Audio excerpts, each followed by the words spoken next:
Okey, kita cuba buntat cool. Buntat cool ni pernah masuk pertandingan tembak Maksudnya dia ada kad dia Dia ada kad dia. Mana getah ni? Tadi masa kita irih tu ni tak bawah dulu.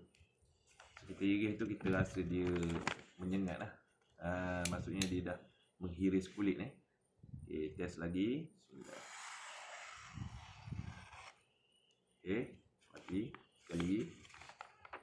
Kita kalau tak kebal, kita jujur tak kebal. Barang kita test. Okey. Macam tu Bismillah.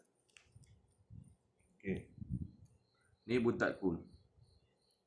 Okey, pernah menang anti tembak nombor 336.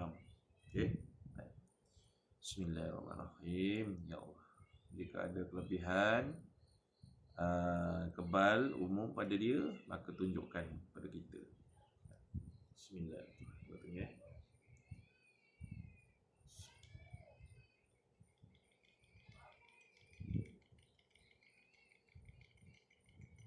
Rasa ada perbezaan sikit pada tadi.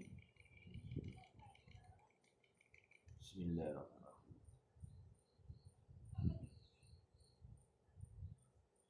Alhamdulillah.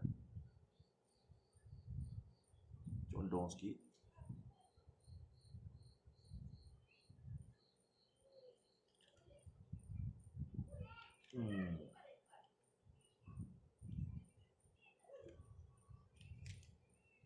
Atan pula.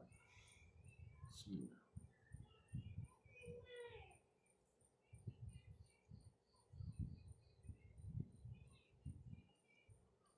Okey, boleh lepas kat sini. Alhamdulillah. Buntat cool ni sebenarnya tuan-tuan barang special. Tapi jaga-jaga sebab ada yang fake. Maksudnya dia orang ambil tanah liat, dia orang gulung buat macam bentuk siput. Bismillah.